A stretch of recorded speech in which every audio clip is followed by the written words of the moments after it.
And today is our presentation. That's I planned for this since last time we have a meeting here, and I did not have enough time to say thank you for the scholarship that the committee that given to me. And I thank you again. That's the goal of the presentation, to say thank you and to tell you a little bit about me, about myself, who I am, and my journey from my home back in Africa till I came here to United States and to pursue the education in Northern Arizona University, which is in public health. So that started a long time ago when I came here first time. So I have a couple of points. I consider this is really important to me, that have been in my life. So I went through that, and I will share with you that too. So first of all, I think I know most of you here, and you are familiar faces. My name is Salah, last name Abdalla, that they call me Salah Abdalla. So this name is coming from African Arabian parts. So just a brief, because it sounds strange sometimes, but it's Salah, yeah. Which is mean prayer. It's a prayer, the name of Salah. So I was born in Sudan, in a city called Niala. That's in Darfur. It's in the western part of Sudan. And I think in 2003, you heard about the genocides and the problems. I think most of you, they are familiar with that information. That was in 2003. The government committed the genocides of people, innocent people in that region where I came from. It's just bad things that's happening there and over the innocent population. And that's where I grew up. And the oldest son of my three brothers. We are three actually, and I am the oldest one. My father died in the front, what they call it. There is a civil war between the north and south, and he was in the army, and he died when I was 12 years old. So my mom had to stand up and to take care of us. So she's, I really consider her my hero, because that's will coming later to tell you why I would like to make a difference in people's life. That's really important for me, because I think she make a difference in our lives by going back to work. She went to nursing school at that time. In the 70s, in Sudan, there is no many doctors, no nurses, there's not enough educated people to do that. My mom wasn't educated, but she worked as a midwife. They just need a little training, and they help them to help in a delivery. Because most of the people, they just get traditional delivery by experience or midwife and then doing that. So she went to school of nursing, she did that, and she started working since then and helping us, with our expenses to school and so on. And she's still practicing till now. She has like 40 or 45 years of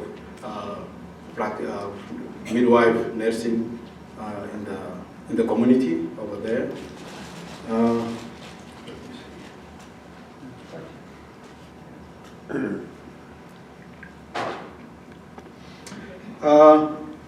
I will tell you a little bit about my early education. And so later on, if you have any questions, just feel free to ask me, but I will put some points here. The system of education in Sudan is different than the US. We have a 12 years education system, exactly like here, but it's different, like 6 years. And then you have to do an exam, and then another 3 years in the middle school. The first 6 years, they call it primary school, which is 1 to 6. And then the middle school, and then you go to high school, which is 3 years. So that's how it was at that time. Now they changed it a couple of times. It is more, I don't know. So since then. So I went in 1973, and I finished my first 6 years at 79. And then I went to middle school, finished it at 1982. Then I graduated from high school in 1985. I spent from 82 to 85. So in mid-80s, I had my first degree in high school. I just finished it, GBT, so GPA, so what you call it here, general education. And then after that, there is the next step for higher education, which is college or university. Unfortunately, still, Sudan is one of the poorest countries at that time, and still. And they are struggling with the education, so there is a very high competition to get a seat in the university. There are only 3 universities in 85, and each university maximum capacity it could be 2,000 to 3,000. That's what they have for all the 4 years or 6 years. And then each year they admit about 2,000, all of 3 of them. So imagine that all the high school who they have their diploma, they want to apply, they were around 50,000. And they compete on that 2,000 seats so as to get in the local university, so it's just very hard to do it on that way. So fortunately, our capital, the Sudan capital, the name is Khartoum.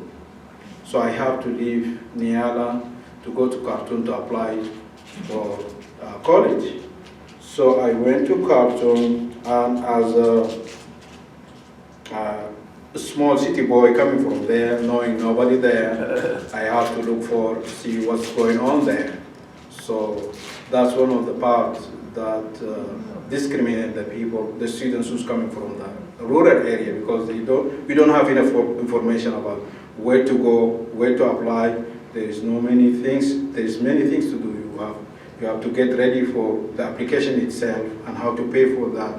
So it's just a hassle for that. A lot of people they have high grade, they obtain high mark on that. Like for example, the first of the whole Sudanese at that year, we have a percentage of 10 instead of A, B, C like here. We get it in 100%.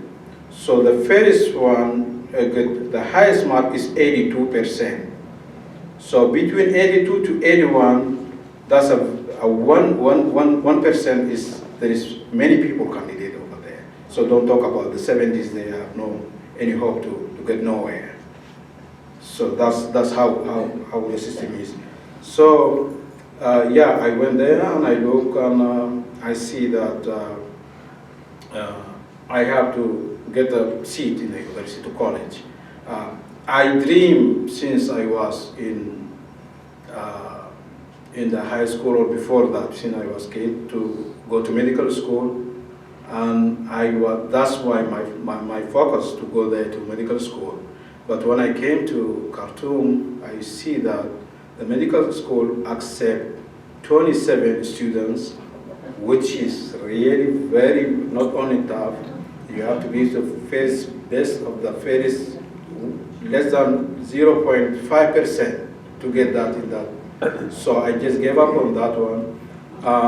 Fortunately, the UNESCO, I think you know about that, United Nations for Education, and they gave scholarship to poor countries like most of the African countries. They help them to further continue their education in different countries.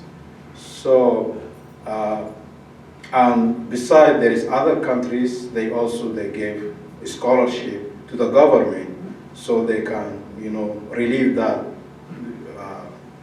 high numbers of students to get, further go to different countries.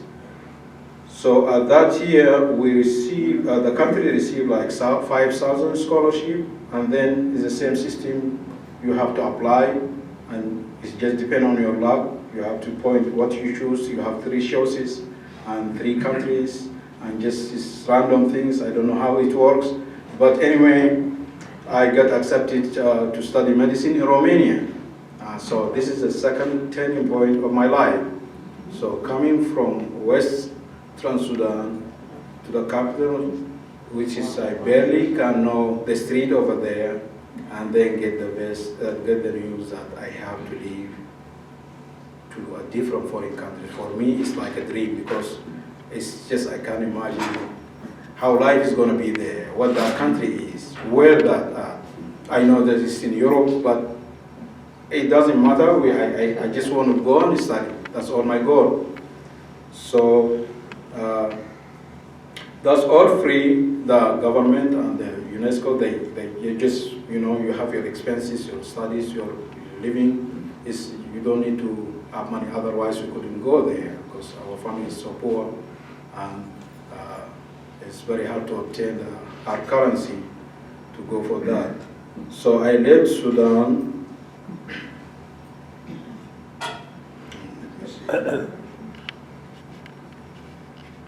Yeah, I left Sudan to Romania, and it's one of the funniest things that I have to go through Greece. It's the first country that I have to go there, and that's it's a very rare experience and funniest one, because it's my first time to live in a hotel in a modern era. So because I'm coming from cottages and villages, and we don't know how these things work. So I have to struggle a lot to, to find myself in that little apartment or little, hotel room. Because for me, that's just not over luxury. It's not even imagine of that one. So then I went to Romania. We have to go through a preparatory years, which is to prepare you for the college, which is language, and the whole Romanian university, they teach a Romanian language, in Romanian language, and we have to go there, no matter where you come from. So we have to go to attend a year of Romanian language. We learn that in the Institute of Language, and then we move to the college, which was in the western Romania. It's a city called Cluj-Napoca. That is close to the border with Hungary. It's a Transylvania area. It's a famous with that's Dracula and all this stuff. Yeah, and I got to go there to see it when I heard later on about Dracula, because at that time I was too busy and disoriented to know about all these things, just focusing on my studies.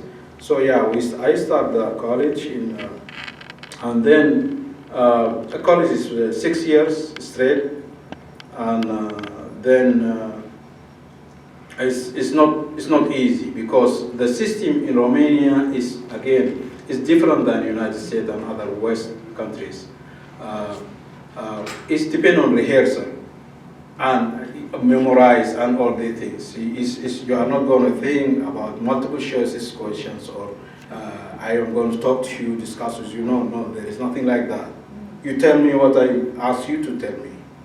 So you have to say everything that you know.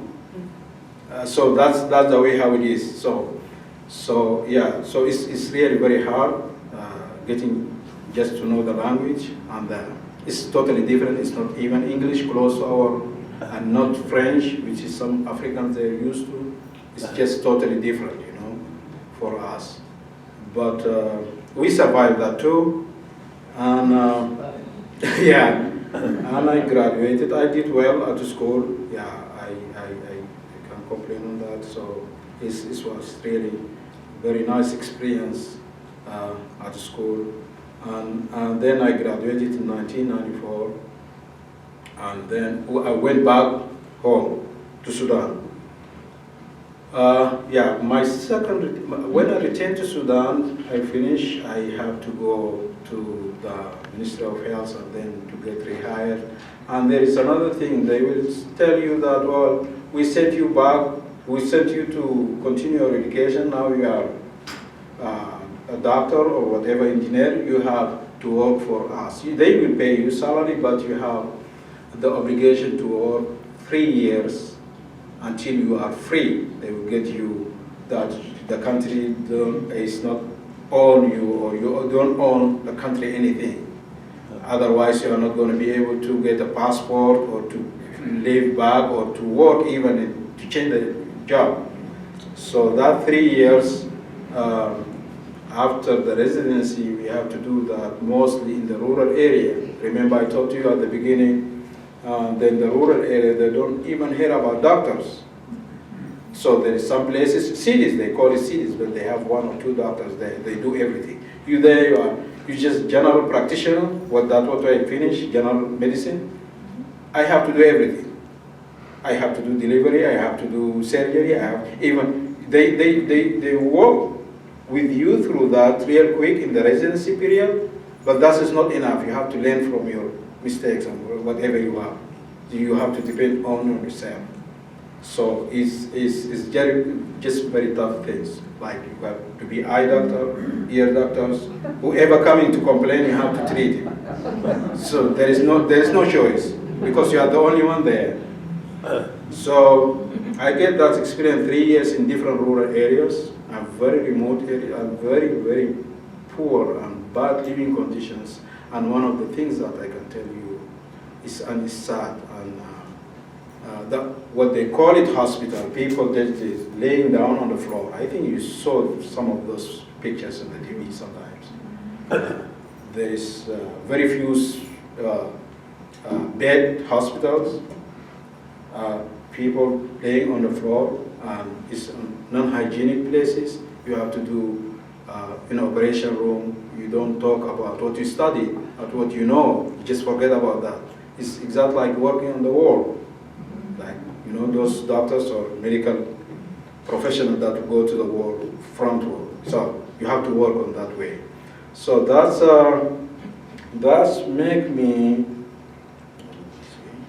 that's lead us to the political oppressions and all this of the government. Because I have to talk to them because I see the governor came in the city and the chief of the police, they have the last model of the Japanese cars, which is at least $100,000 at that time. This is the last model. They drive those cars. And we are on that situation, like you have no infrastructure at all. And they have that privilege. So I have to talk to them and listen, you guys, instead to do this, give out the cars and give out the money or half of it. We can rebuild the hospital and put some infrastructures and do that. And then they started, getting annoyed by me, and they didn't like it because they don't want to give up their privilege. And then they have to report me, and this guy is just coming from abroad, from foreign countries, and they have that ideas of, they hate the Islam and Muslims, and just they make things. That's not true at all, because it has nothing to do with Islam. It has to do with your population, your citizen. How do you treat your citizen in that way? And I understand that if the whole country they don't have money, that's different. But if some people they have it, and others they don't have it, that's a problem. That's a problem. There is no equality, and there is a lot of corruptions and all the things. So that's put me in a bad positions, and they start following me and asking me questions, and you don't ask about nothing. And I saw myself helpless, because what's my purpose in doing there? I'm just going to kill people. I'm going to see people dying. I can't help them. I'm not going to hold that in my mind for all my life. I have to move on, or you improve the system, or let me go. So finally I just I just couldn't do anything, and I had to choose to leave the country because there is no way to do that, or to join the oppositions, which is their fighters, their politicals, and I am not a political person.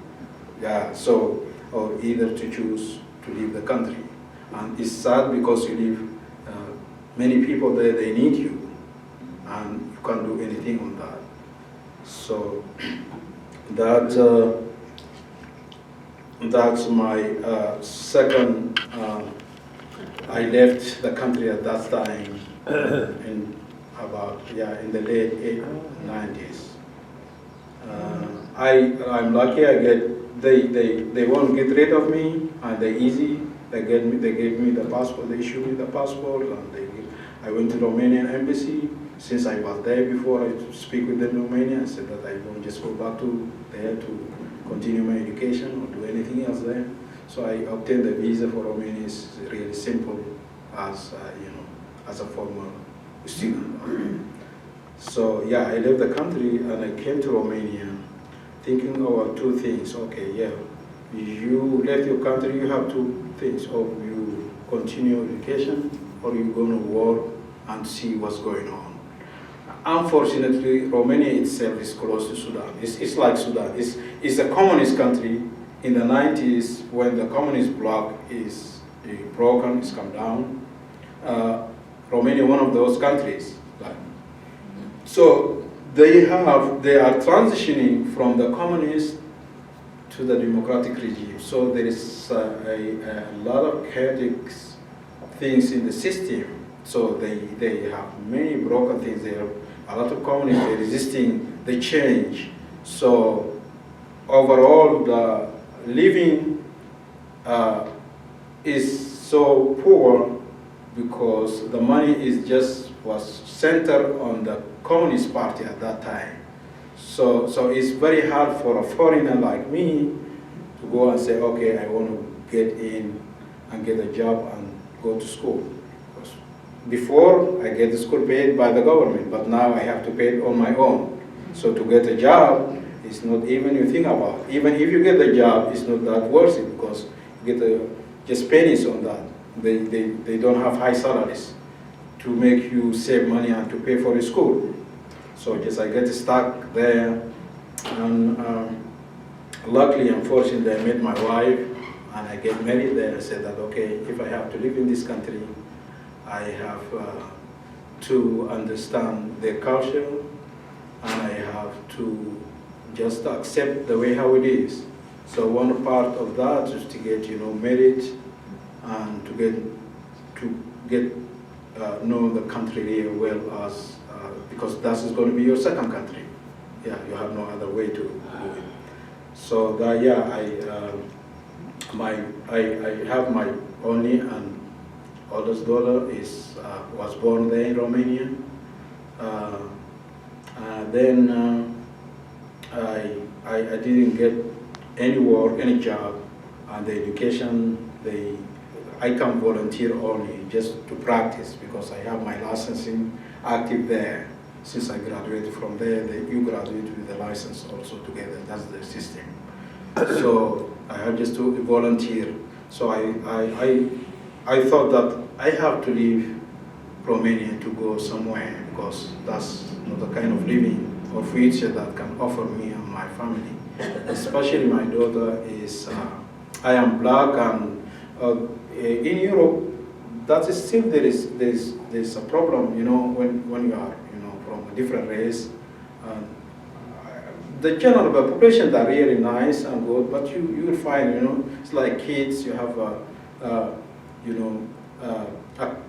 colored kids, and they are in school, and kids are so, they are so annoying sometimes. So I don't know my kids to go through that. I am old enough to can deal with that, to cope with any of this discrimination or hatred or anything. That's not a problem with me, because I'm more open-minded. But the kids, they don't know.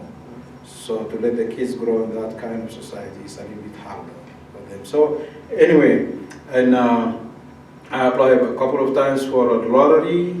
I tried to go to Netherlands, I went there, I worked, I went to Italy, I worked so to get living. I go there, work, change totally my job description, as you can say. I just get to sell, buy cars, bring it to Romania, go there, so to get here, to get something to live, and it was really profitable at that time. So yeah, go to West Europe and come back to East, and so on. I lived like that 3 years until I get the lottery. I have been accepted for the to get a green card to come in the U.S. So that's was a good news, and I just, because I wasn't sure if it's a lottery. You can go and you cannot. You can win or not. So it's very hard, to decide on that. So I had to prepare myself for that.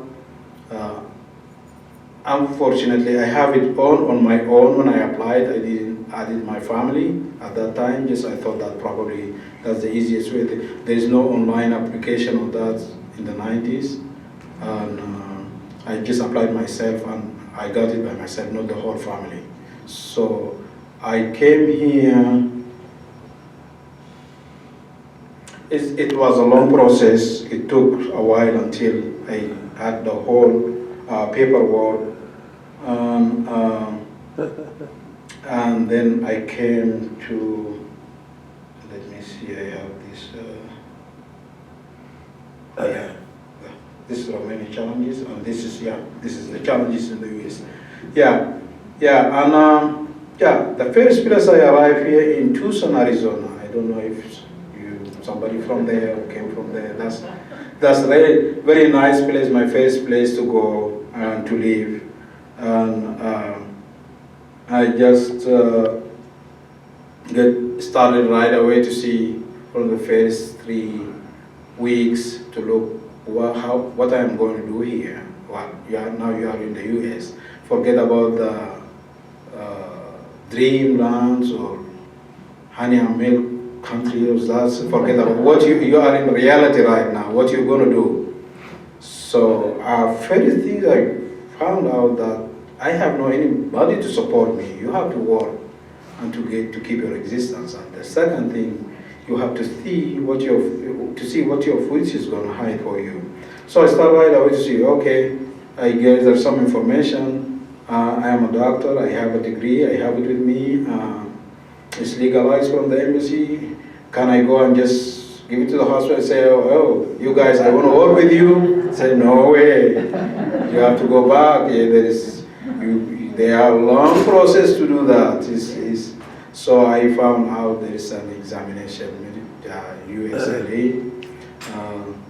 It's a long process, and that's you have to pay fees, and you have to do it in English and in a different system. And my background education was in Romania, so at that time I know little English, not that's enough to make me take an exam, but I can understand and communicate at that time. So I said, okay, since this is stuck here, let's see what the next step. So the next step, I have to look for a job. So luckily I get my first job at Tucson, Arizona, as food services in jail. That was very interesting. Because how to work in jail, I have seen that only in the movies, okay? So I saw all these high security and all these officers, correctional officers, and I was hired as a manager to deal with the food service, because you know that in jails here they have outside companies, contractors, they deal with the food. So you have, and they use some inmates to cook for them. So it's just very interesting and complicated process. So it's very stressful, that first of all, because you are not safe. In a single minute, you are not safe anywhere inside the jail. So I worked about 2 years. At that time, I heard about there is a community college instead of university, because it's the university tuition is so high. and community college will help foreigners, immigrants to start learn English and do that. So I went there and I get a counselor and talk to them how I can get back in school. They told me that, okay, you can just take a test in English and mathematics and we see where you are.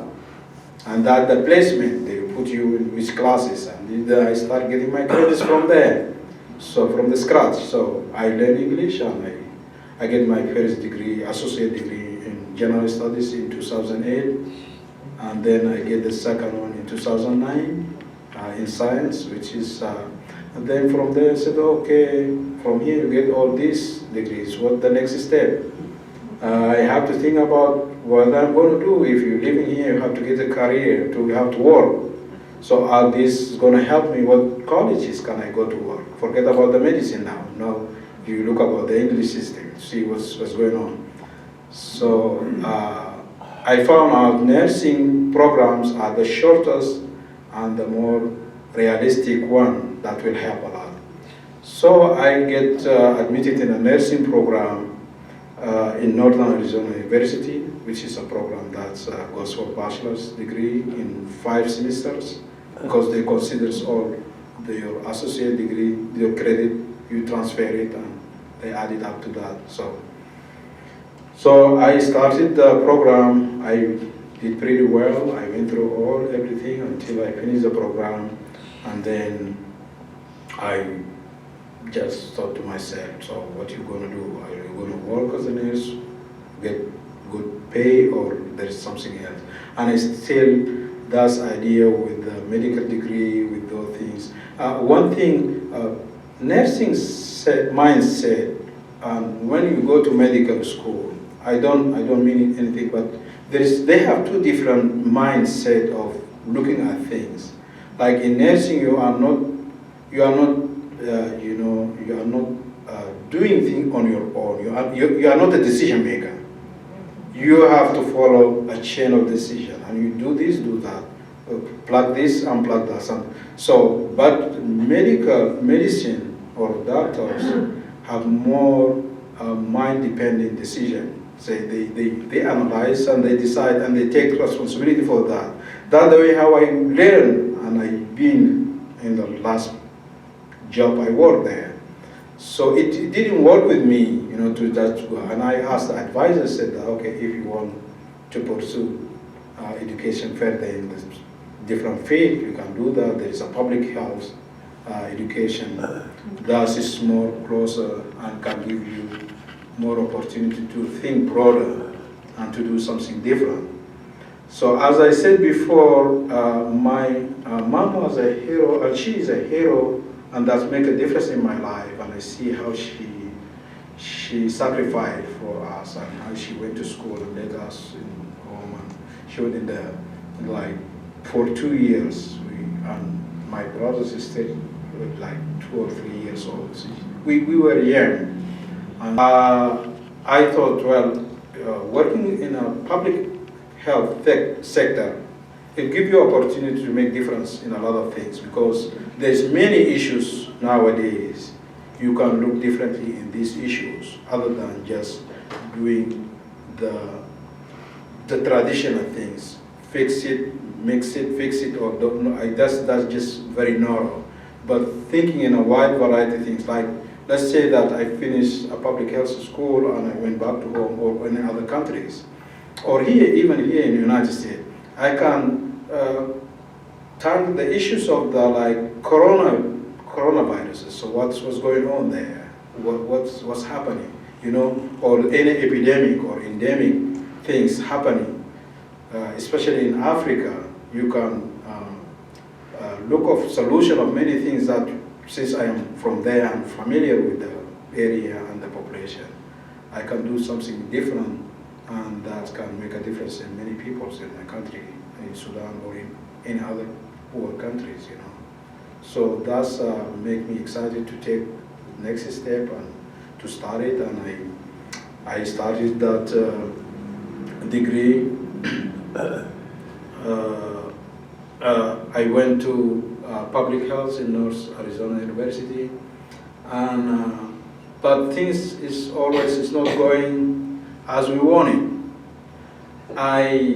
My family started calling, and they want me to bring them back here in the United States, because all these years I was by myself here in the United States, and I left my little daughter. She was only 2 years when I left the country there, or 3 years, and then I don't talk about my mom and my brother. So I just felt the pressure that I have to do something different, let the education aside and get in a real life to see what they need. So I did all the paperwork. I went back to Romania, and I brought my family here in the United States successfully in 2011. So they were here, and I started working 2-3 jobs to get them, situated, to offer them decent conditions. Actually, with the minimum pay, if you want to live with a family of 3 or 4, as you know, you need to work a second and third job. With one job, you are not going to do that. Besides, my wife mindset, she's thinking that everything is okay in the United States. She's different than me, because I have been going through a lot, and I get life experiences and get in life school.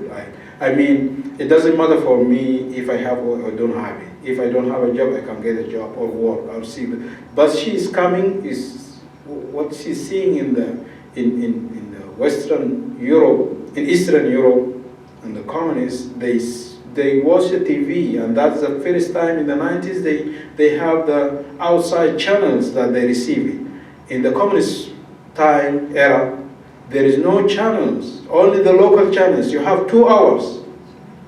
The president is going to talk 1 hour, and the 1 hour is going to put it on the field. They see how they have the corn or all this stuff, the production. That's it.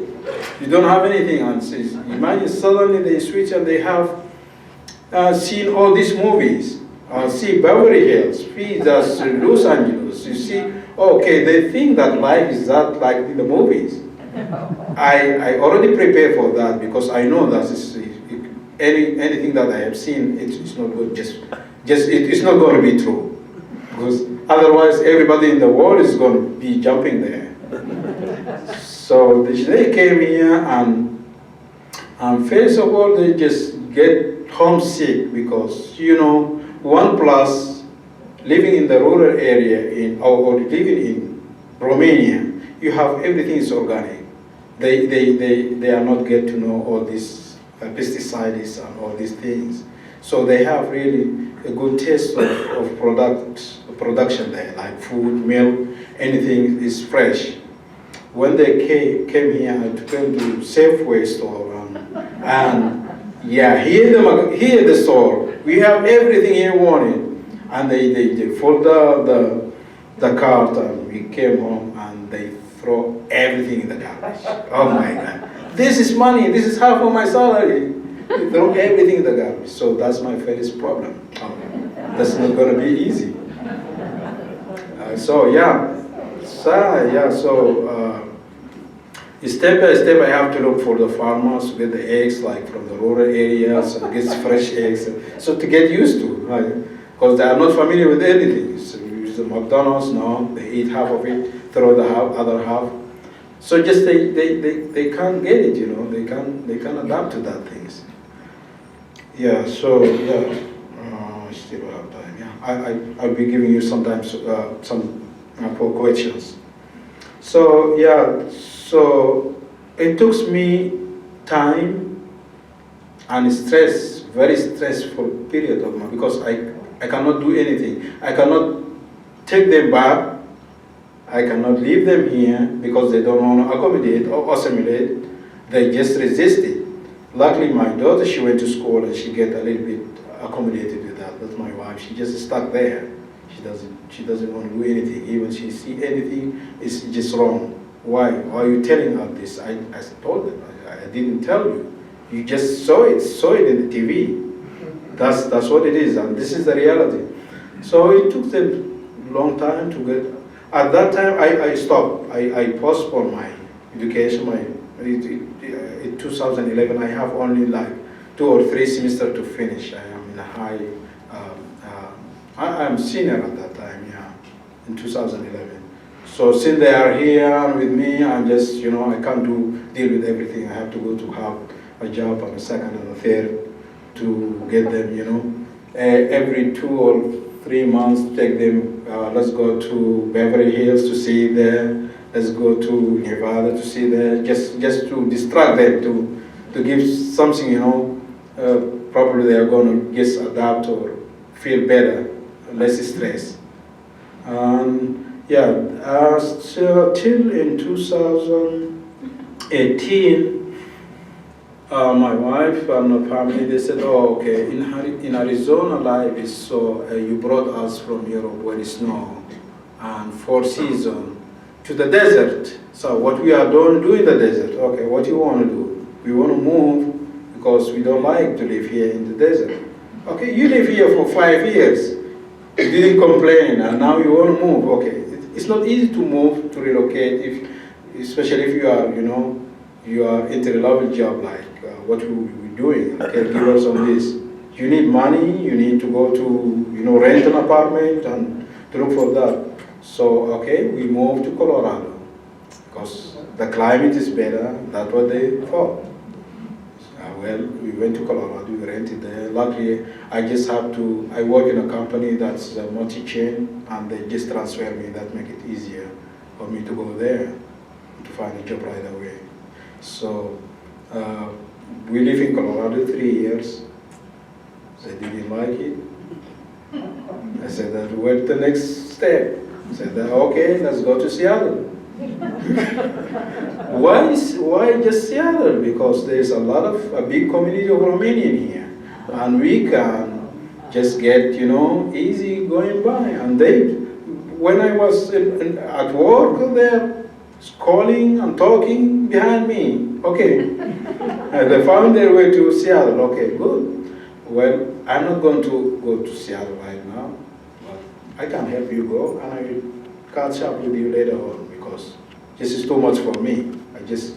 So I came here and I rent an apartment. I get them move here, and they feeling really good and they like it. They get to the community, to the church.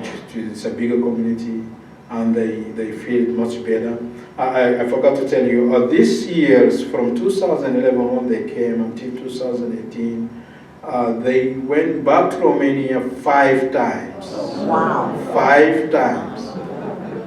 Yeah, every penny that I save it, I just, okay, go ahead, go back home. So, yeah, so finally they are here, and since before the epidemic or endemic, Corona, so they love it here. They stayed. My daughter get married, and I have a grandson, and they like it. And now they're much. They feel more easy and much better living here. And I myself, I moved. Yeah, after that last year, I decided just to join the group, the team, because without me they cannot do anything. My wife going out and in the job because she's not with a mindset to get a continuing job, in and out of the school. Just whenever she wanted, she go and continue, and then she stopped school. And my daughter, she's good.